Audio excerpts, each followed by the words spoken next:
Hey, gun people. Okay, this guy's on my team. Oh shit! All right, so I got the video off the music because this happened in Orange County, Florida. So this guy gets in a shootout on a highway and posts it on YouTube, and then turns himself into the cops. Look, he hasn't been watching my videos, or he'd never talk to the cops. So he's claiming stand his ground. I think he's probably going to get charged, but I think he has a pretty good argument about fear. So I'm gonna play devil's advocate both sides on how the prosecutor is going to come at him and what his defense will be. Let's take a look at the video. That is dash cam video showing a driver on the 417 in Orange County firing at another car through his own windshield. It's an intense moment, and the video was posted. This guy's funny because he's sitting here like, la la la la, yeah, we're just talking. All of a sudden, he sees dude pull a gun, shoot this way. He goes, dude, you're crazy. So. Look, all right, let's on YouTube by the driver, Marco Mazzetta, who says he was trying to defend himself because he believes he or his passenger were in danger of being shot. Okay, can you claim you were in fear of being shot when the guy with a gun, when he's beside you, points a gun and then he's in front of you? Look, is it unreasonable this guy could shoot him? He could. You can't, nobody can, there'll be people saying he was no threat. He just raced up on you at 100 miles an hour. He's already bumped you. You're going 100 trying to, now I haven't seen the whole footage, and that's the problem when you get these little cut footage, because the DA will be like, why did you cut it? What's cut out? Maybe you, because we haven't heard this guy's story yet. Did this guy try to run him off? Did this guy endanger him? This guy was trying to get his license plates. He'll say, well, I just pulled my gun out because I didn't want to get shot because I thought he was crazy. I was trying to get his license plate. So we haven't heard this guy's story. But if a guy passes you and is in front of you and pulls in front of you at 100 after he's brandished a gun, is there reasonable fear? I think you could make an argument that, look, there is fear. However, prosecution is going to say, all you had to do was hit your brakes and slow down, and he would have kept going. If he stopped and if he backed up, then I get it. You don't have to run. But because you stayed going 90 and then you shot while going 90, I don't believe your fear, and I think I can convince a jury that your fear wasn't reasonable. This is going to be an iffy case. Dangerous it can be to argue with other drivers on the highway. You don't know. Great. All I need is some quota lieutenant who freaking all she does is write tickets giving advice. Let me get to the video where she's done yapping. Somebody getting killed. Okay. So the things that I noticed when this was happening is this is the car. This guy's driving. He's in the slow lane. This guy's in the fast lane. He's going 56 miles an hour. Okay? Happened last week. The in-car video shows. So this guy is aware and he's keeping an eye on his car. So he notices this car's like, man, is this guy following me? And I'm okay with it. This guy's, he knows his surrounding and he's carrying a gun. So it tells me that he's a little bit more tactically savvy or aware, more survival oriented than being a sheep victim. So he picks up that this guy is coming up on him quick. So in his mind, he's probably like, is this a cop? Is this guy trying to kill me? Did this guy just commit a crime? What's going on? So he recognizes it. He doesn't look angry here. It doesn't look like there's anything. So I kind of believe this might be the first problem they've had. There's another car driving aggressively. At one point, he gets extremely close to Mazzetta's truck. He says he tapped the brakes and the other car then bumped him. It speeds around him and Okay, so could he bump the tires here? Now we started off at what? When he noticed him, he was at 64 miles an hour, and he notices this guy. He gets extremely close to Mazzetta. So it looks like he was maybe merging in here a little bit. Again, we're not getting a full picture, but maybe they're both merging. Looks like they both were coming off the on-ramp. So this guy's all right, and maybe this guy was going to try to cut and pass him when he's merging, which, I mean, it's not safe. Is it criminal? I'm not sure. I mean, if he causes his car to do this, but this guy's like, hey, man, I'm trying to merge in here. At one point, he gets extremely close to Mazzetta's truck. He says he tapped the brakes. Okay, so when somebody comes in and he taps the brakes, it's called a brake check. Sometimes people will do that to warn you, hey, you're a little close. It's not always done in an aggressive manner, but sometimes it's like, hey, back up, dude, you're too close. If I got to stop, I want to be screwed. Is it illegal? I've seen cops write, if you do that to a cop, he's going to write you a ticket for stopping short, causing a traffic, unnecessary use of brakes. There's some freaking law that they will be able to find. And CHP would write people for some shit. I don't know what the hell it was. But if you brake check a cop, you're going to get pulled over and get a ticket. So is it a crime, though? I'm not sure what this guy did as a crime. Is what he did enough to have this guy pull a gun on him? Probably not. A little bit of road rage. But again, we don't see the whole tape. So now we're at 70 miles an hour. And the other car then bumped him. It speeds. Okay, so did he bump him and did he hit him? I don't know. If he hit him, then he should have pulled over to change information because it was a crime. If not, got behind the guy, got his license plate, called in a hit and run. But again, we don't know what happened. Now we're up to 74 miles an hour, so this guy's still speeding up. Speeds around him, and later the second car slows down. Okay, so now we've got the big cut. Here's my problem. What happened between 70 miles an hour, 86 miles an hour, and this guy in front of you? That's what the prosecution is going to want to know. The second car slows. Now we end up with the guy in front. That's always a problem when you have cut video and you don't have full footage. So did he cut it out, or did he give the full footage to the cops? Or did he cut it out and give them the cutout footage? All that's going to be in the investigation on whether or not to charge this guy, whether or not this guy is believable, whether or not the jury's going to believe him. Was it really fear? Or when we contact this guy, is his story that, hey, man, all I did was pass the guy. Then this guy started following me. He cut me off a few times. It should be on his video. Oh, well, we don't have that video footage. Well, he cut me off 3 or 4 times. I was scared. I tried to pass him at 100 to get away from him. And then all of a sudden he shot at me.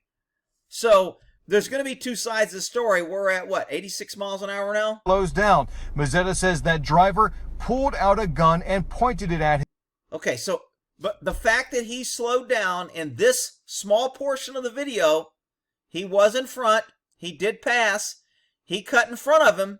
This guy's in a fast lane going 86 miles an hour. This guy is obviously going faster than 86 in order to pass him and pull in front of him. Mazzetta says that driver pulled out a gun and... Okay, did this guy slow down when this guy slowed down? Was this guy trying to avoid this guy?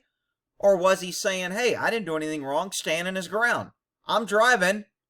This guy slowed down in front of me and pulled out a gun. Pointed it at him. That's when Mazzetta says he took out his own gun and fired because he...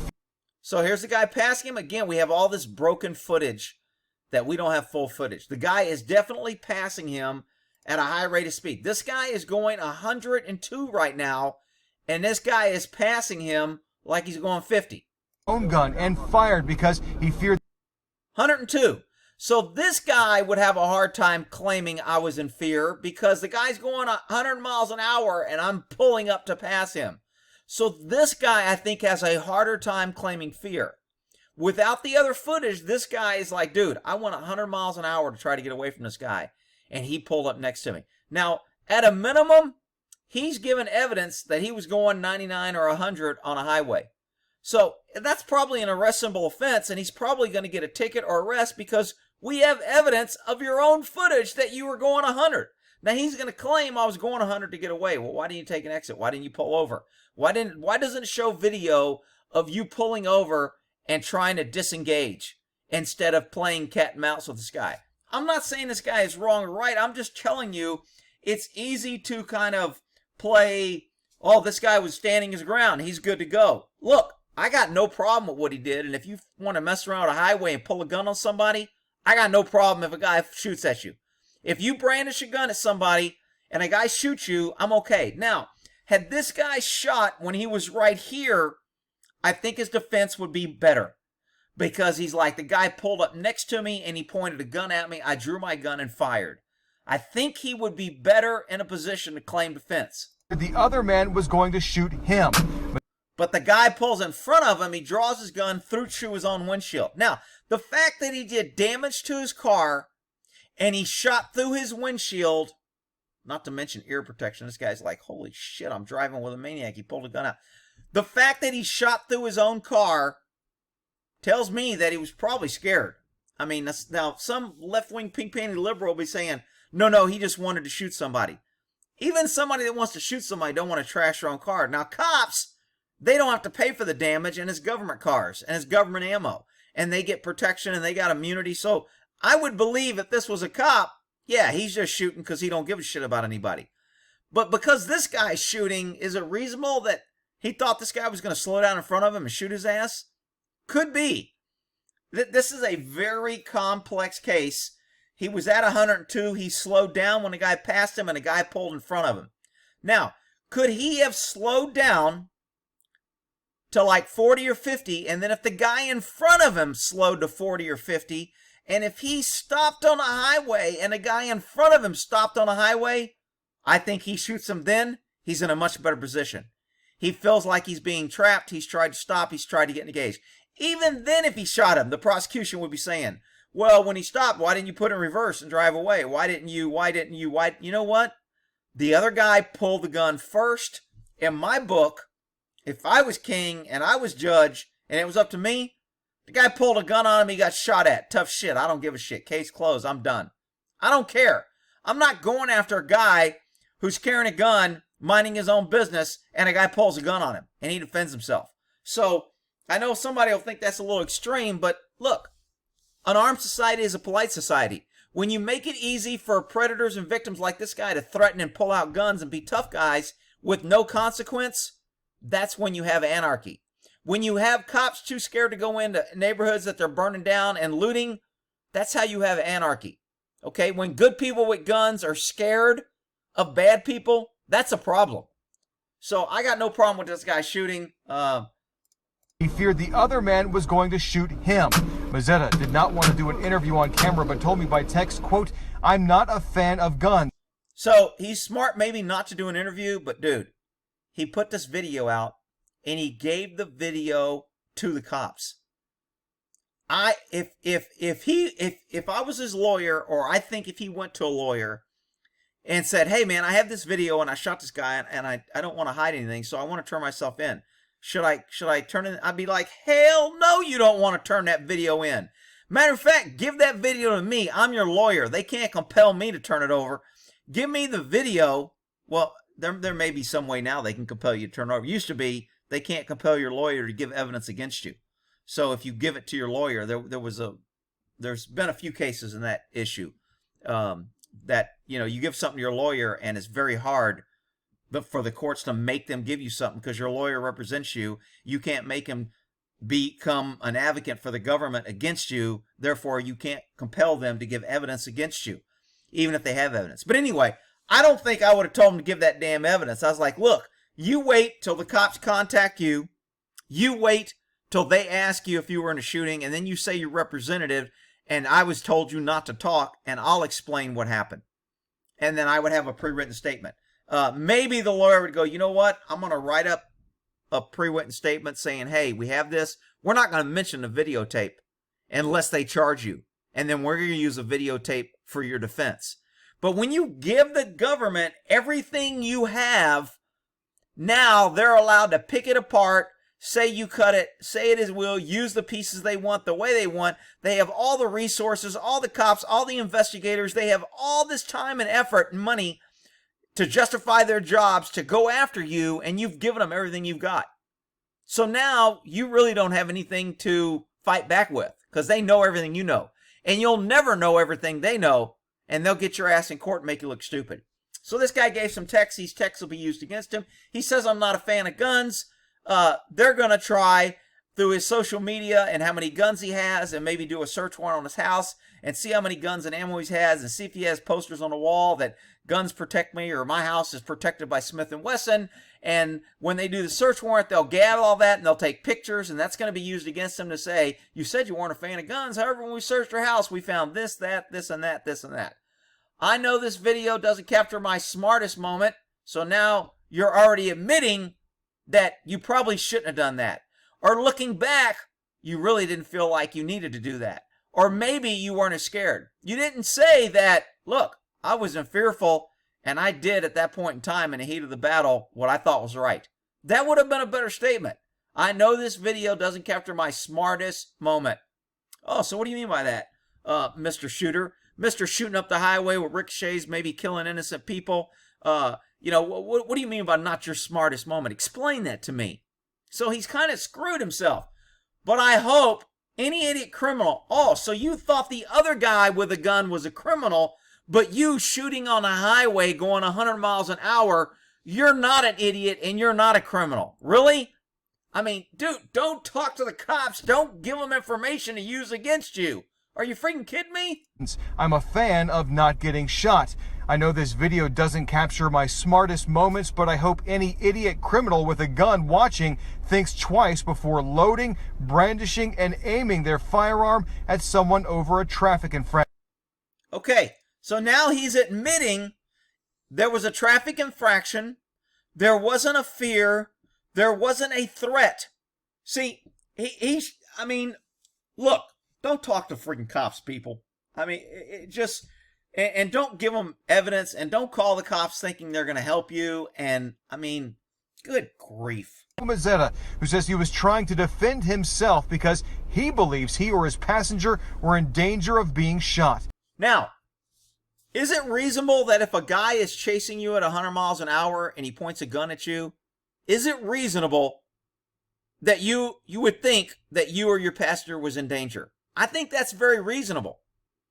So there's parts of this that you're going to be able to say that was right, but was your reaction really necessary? Was your reaction over the top? Did you really do things? And I know I'm going to have somebody from Florida here because I still got to do a follow-up on that video about the law of carjacking. You can shoot somebody because I got so many people still believing that carjacking is a felony and Florida says you can shoot them, so therefore you can shoot them. I'm going to do another video on that. But I'm telling you, they're going to always question, should you, could have, why didn't you? When you shoot somebody, I'm telling you, the only time that you're really going to be almost completely safe is when it's pretty clear you had no other options. That is critical. When you have other options and don't choose them, even though you shouldn't have to, even though the law doesn't require you to, even though if and buts and coconuts, if you have other options, you give the government the ability to say you wanted to shoot, you didn't have to, you endangered other people, you shouldn't have done it, you weren't thinking clearly, you're just an aggressive, crazy, gun-toting idiot. It's just, you need to be able to say, I was in a position where I really thought I had no other options. I don't think this guy can say that. I think he could have stopped. I think he could have pulled over. I think he could have took an exit. I think he could have tried to disengage. Maybe he did. Maybe there's full video that shows he did all that. But from what I'm seeing, I don't think it looks so good for my guy. Even though he's on my team, the way he pulls out that gun and fires inside a car, doesn't even flinch. This guy's on my team. I'll take him. Shit, as a fan. But I don't know if he's going to survive this. All right, we'll end that there.